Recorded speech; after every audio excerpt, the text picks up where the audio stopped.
नमस्कार प्रेक्षक हो. कधी कधी आयुष्यभर आपण श्रद्धेने एक मार्ग स्वीकारतो, परंपरेनुसार भक्ती करतो, पण तरीही मनातील प्रश्न अनुत्तरित राहतात. अण्णासाहेब दास वसंतराव शिंदे, जिल्हा संभाजीनगर, महाराष्ट्र यांची ही गोष्ट अशीच होती. त्यांचे संपूर्ण कुटुंब पारंपरिक भक्तीमध्ये अगदी लहानपणापासून गुंतलेले होते. हरिपाठ, कीर्तन, ज्ञानेश्वरी पारायण, काकड आरती, एकादशी चतुर्थीचे व्रत, पण तरीही काहीतरी अपूर्ण असल्याची भावना मनात राहायची. त्यांचे वडील अतिशय व्यसनाधीन होते. संपूर्ण कुटुंबाने त्यांना यातून बाहेर काढण्यासाठी अनेक उपाय केले, पण काहीही उपयोग झाला नाही. मग अचानक त्यांच्या जीवनात एक गोष्ट घडली.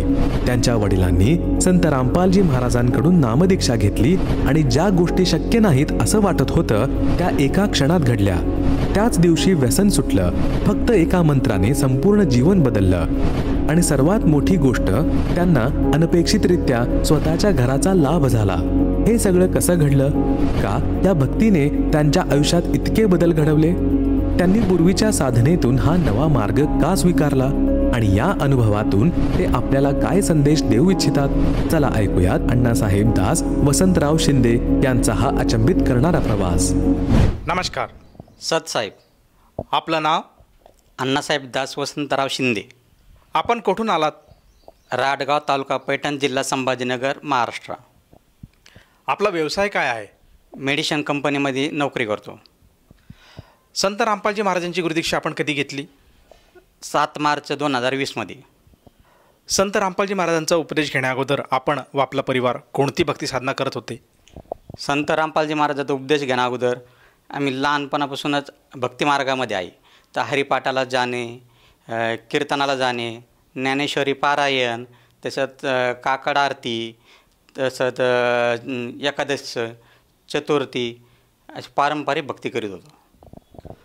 सर, जसं तुम्ही सांगत आहात की महाराष्ट्रामध्ये जी प्रचलित पारंपरिक भक्ती साधना आहे, जशी की देवी देवतांची पूजा करणे, व्रतवैकल्य करणे, या भक्तिविधी आपण करत होतात. तर संत रामपालजी महाराजांचा मार्ग आपल्याला कसा कळाला आणि आपण त्यांच्या शरणात कसे आलात? सर, असं झालं की सर्वप्रथम माझ्या वडिलांना नामदीक्षा घेतली होती. ते खूप व्यसन करीत होते, व्यसन दारू पित होते, की नामदीक्षा घ्यायची म्हणे ती.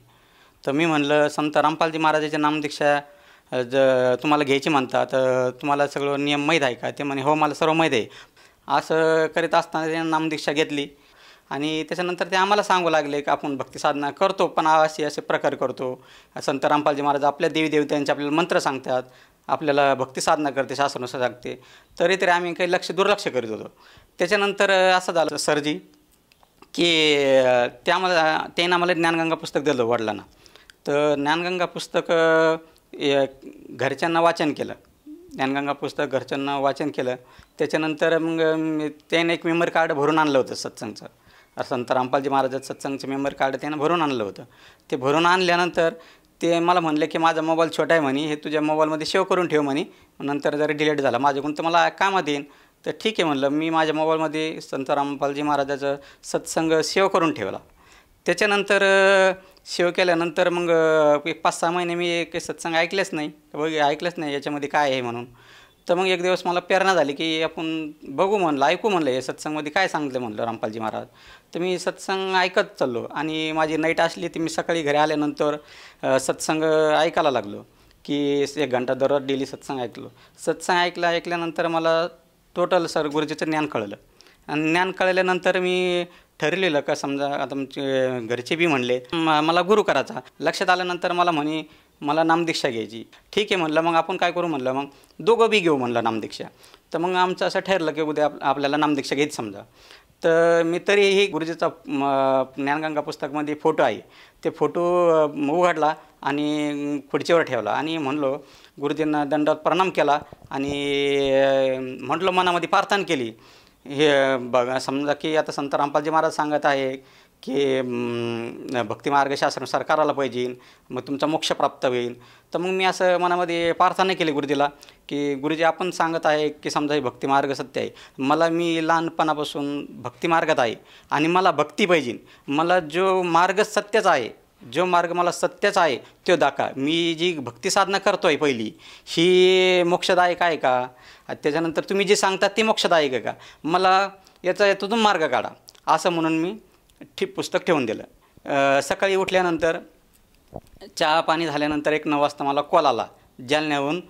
तिथं संत रामपालजी महाराजाचा सत्संगचा कार्यक्रम होता. तर मला तिथून एक रामपालजी महाराज शिष्यांचा कॉल आला, म्हणे तुम्ही आज नामदीक्षा घ्यायला या म्हणे जालन्याला. असं म्हणल्यानंतर मला लगेच क्लिक झालं की आपण रात्री संत रामपालजी महाराजाला अरदास लावली होती की मला जो मार्ग आहे तो मला मार्ग दाखव. तर असं म्हणल्यानंतर म्हणलं ठीक आहे येतो म्हणलं.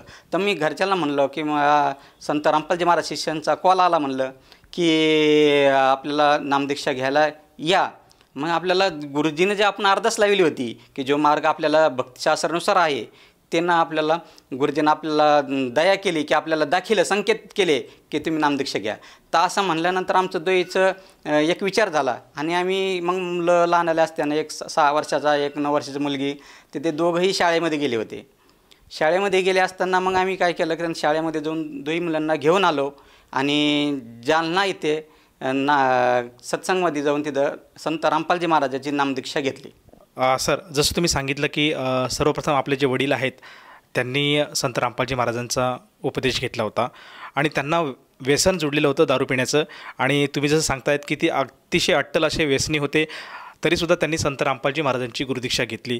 आणि संत रामपालजी महाराजांची जेव्हा त्यांनी गुरुदीक्षा घेतली तर मला हे विचारायचं आहे की त्यांचं जी नशा होती, जी नशा करायचं जे व्यसन होतं त्यांचं दारू पिण्याचं, ते सुटलं का? आणि आजच्या कंडिशनला त्यांची परिस्थिती कशी आहे? हो सर, संत रामपालजी महाराजाची नामदीक्षा घेतल्यानंतर माझ्या वडिलांना त्यांचं व्यसन सुटलं. मी चकित झालो की मला वडील म्हणायचे की मला व्यसन सोडायचं. आता व्यसन सोडायचं म्हणल्यानंतर मी त्यांना लहानपणापासून गोळ्या औषध दिल्या होत्या. दारू सोडण्यासाठी खूप दवाखाने दाखिले होते. अक्षरशः माझ्या हातांना जेवणामध्ये गोळ्या दिल्या होत्या. पण त्यांचे जेवण समजा दारू प्यायल्यानंतर त्यांना उलट्या व्हायच्या, त्रास व्हायचं, हे मला देखवलं नाही. मग मी नंतर काहीच इलाज नाही केला. नंतर म्हणलं आता जे असं नशिबामध्ये ते होईल. त्याच्यानंतर मग त्यानं संत रामपालजी महाराजाची नामदीक्षा घेतल्यानंतर त्यांना मग त्याच दिवसापासून की कोणतेही व्यसन नाही केलं आणि बिड्या 2-2 कट्टे लागत होते ते बी बंद झालं. त्याच्यानंतर ते पत्ते मटण व्यसनाचे खूप अधीन गेलेले होते की ते आम्हाला खूप अनुभवलं आहे आम्ही. आणि ते अनुभवल्यानंतर आम्हाला असं वाटलं की संत रामपालजी महाराज नामदीक्षा घेतल्यानंतर शक्य होऊ शकत नाही. पण ज्या टायमाला संत रामपालजी महाराज नामदीक्षा घेतली त्यांना आणि त्याच दिवसापासून त्यांचं व्यसनमुक्त झालं. असं मला वाटलं की 2-3 दिवस होईन, 7 दिवस होईन. असं करता करता त्यांना 2-3 महिने झाले. मग मला खात्री पटली की संत रामपालजी महाराज नामदीक्षा घेतल्यानंतर यांचं व्यसन सुटलं. त्याच्यानंतर त्यांची आर्थिक परिस्थिती खूप समजा खराब होती. मी इकडं नोकरीला असल्यामुळं बाहेर गावाला राहायला आहे. तर त्यांचं सगळं मला लक्ष द्यावं लागत होतं की त्यांना पैसा पाणी सर्व मला द्यावं लागत होतं. असं असताना मग त्यांची नामदीक्षा घेतल्यानंतर त्यांना खूप लाभ झाले. ते व्यसनापासून दूर झाले आणि त्याच्यानंतर त्यांना सगळं काही सुखशांती प्राप्ती व्हायला लागली. आणि वडील मला सांगायचे तू सत्संग ऐकते होय, तरीही काही नाही. आणि नंतर मनामध्ये अशी प्रेरणा झाली की आपण एवढी जॉब करतो आहे, एवढं पेमेंट येतं आपल्याला, आपल्या घरामध्ये दुखणं चालू आहे, तरी आपल्याला लाभ का होत नाही. तर मग वडिलांना मला सांगितलं की म्हणे तू संत रामपालजी महाराज सत्संग आहे बघ, मग निर्णय कर. तर मी सर्व ऐकल्यानंतर मला सर्व टोटल लक्षात आलं. सर, जसं तुम्ही सांगत आहात की संत रामपालजी महाराजांच्या सद्भक्तीमुळे आपल्या वडिलांना जे काही जुनं व्यसन होतं, जे काही सुटत नव्हतं, परंतु ते केवळ संत रामपालजी महाराजांच्या आशीर्वादाने आणि त्यांच्या गुरुमंत्र जो त्यांना दिला होता त्यातून त्यांचं व्यसन हे दूर झालेलं आहे. आणि आपली पण त्याच्यावर खात्री पटली म्हणून आपण सुद्धा संत रामपालजी महाराजांच्या शरणात आला आहात. मला विचारायचं आहे की जेव्हापासून आपण स्वतः या सद्भक्तीत आलात त्यानंतर आपल्याला आपल्या वैयक्तिक जीवनामध्ये काय काय बदल आढळले, त्याचप्रमाणे आपल्याला काय काय अनुभव किंवा लाभ प्राप्त झालेत? सर, संत रामपालजी महाराजांची नामदीक्षा घेतल्यानंतर पहिला लाभ तर हा झाला की मला गुरुजीनं जे ज्ञान दिलं आहे हे मोक्षमार्गच आहे, मला हे कळलं आहे, हे सर्वात मोठा लाभ झाला. त्याच्यानंतर सर, माझ्या लहान्या भावाला ते मुंबईला राहतो सर, त्याला कोविडमध्ये कोरोना झाला होता. तर ॲडमिट झाला असताना त्याला 1-2 दिवस काहीही त्रास नव्हता, काहीही प्रॉब्लेम नव्हतं. आणि जसं 2-3 दिवस झाले तर त्याचं स्कोअर लगेच 4, 5, 6, 7, 8, 10, 16, 17पर्यंत गेला. तर एवढा गेला की ते अक्षरशः आम्ही त्याला फोनवर दररोज बोलत होता, तो तेवढा नॉर्मल बोलत होता. पण नंतर असं झालं की ते सर फोनवर अजिबात बोलत नव्हता आणि काहीच नव्हता. तर फोनवर फोन बी घेत नव्हता. तर मग त्याच्या मिसेसचा फोन आला, म्हणे दादा ते काहीही फोनवर बोलत नाही, फोन बी घेत नाही म्हणे आणि काहीच नाही म्हणे. आता मला खूप काळजी वाटायला लागली.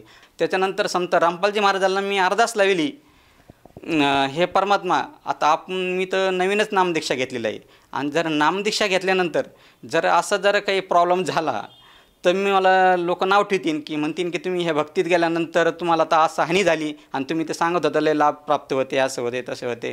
तर मी संत रामपालजी महाराजांना दंडवत प्रणाम करून अरदास लावली आणि जशी अरदास लावली त्याच्यानंतर एक अर्धा पाऊण तासानं मला त्याच्या मिसेसचा परत फोन आला.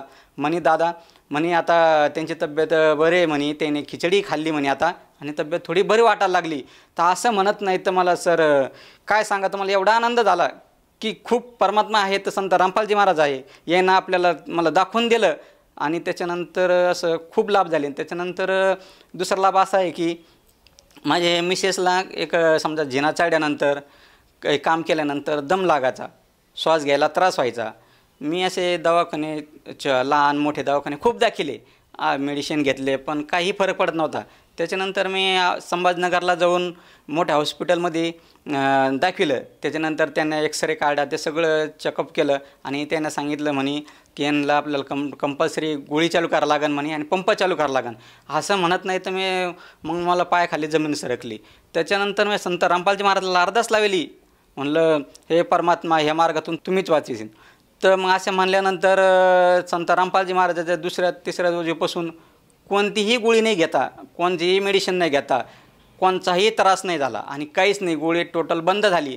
त्याच्यानंतर माझे लहान मुलं आहे त्यांना सतत दवाखान्यामध्ये नेणे, महिना 2 महिने झालं का दुखणं चालू असतं, ताप येणे, डोकं दुखणं. नामदीक्षा घ्यायच्या अगोदर हे दवाखाने चालूच होते आणि नामदीक्षा घेतल्यानंतर लगेच कोणतेही दुखणं नाही, पोराला नाही, घरामध्ये काही हानी नाही, कुठं काही नाही, सगळं सुखी सगळं प्राप्त होत गेलं आणि चांगलं झालं. सरजी त्याच्यानंतर असं झालं की मी एक दिवस माझी नाईट ड्युटी होती. नाईट ड्युटी असल्यानंतर मी गाडी बाहेर लावलेली असताना त्याच्यानंतर मी संध्याकाळी संध्या आरती अशी गुरुजीची लावलेली होती मोबाईलमध्ये आणि बाहेर आलो. नंतर मला असं वाटलं, म्हणलं गाडी जर दुसऱ्या साईडला आहे तर आपण साईडला घेऊ म्हणलं, इकडे साईडला ठेवू म्हणलं, दुसरीकडे लावू म्हणलं. असं म्हणत नंतर गाडीला हात लावल्यानंतर त्याच्यामधून एक मोठा साप असं माझ्या समोर खाली उतरत चालला. तर मला गुरुजीच्या दयाने कोणतीही हानी नाही झाली आणि काही नाही, मला हे असं खूप लाभ झालेले.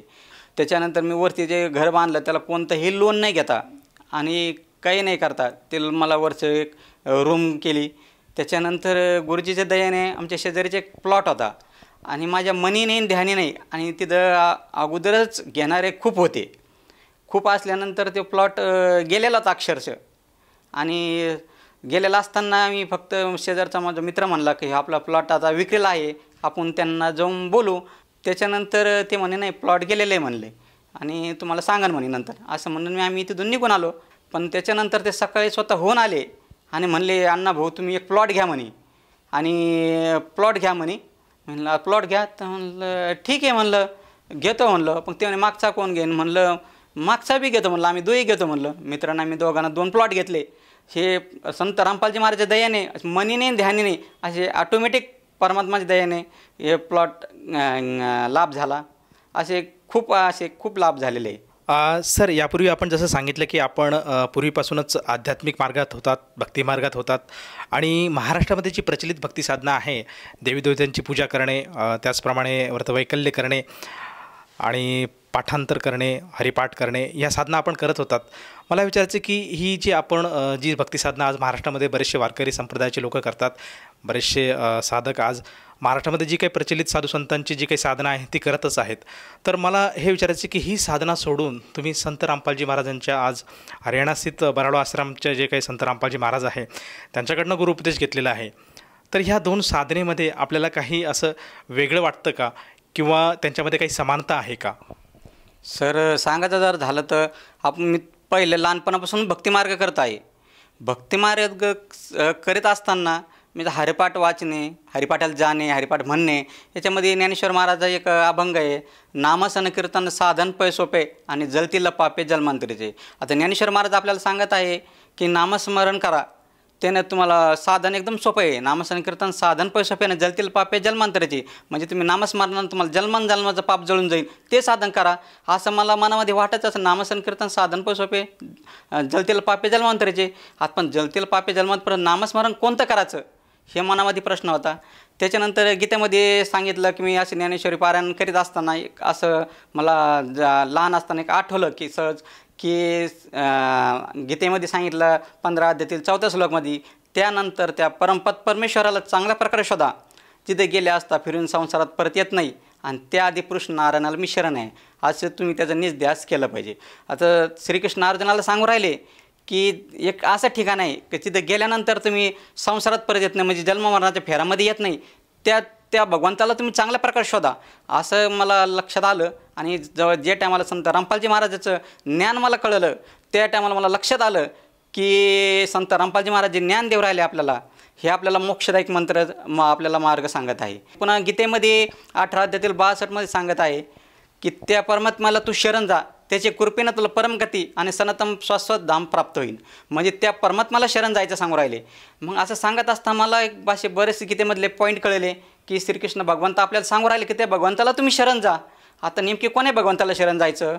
त्याच्यानंतर गीतेमध्ये अध्याय नंबर 4 श्लोक नंबर 34 म्हटलं आहे की त्या तत्वज्ञ संतांकडे तू जा, त्यांना साष्टांग नमस्कार करा, त्यांची सेवा करा, महात्मे तुला त्या तत्त्वज्ञानाचा उपदेश करतील.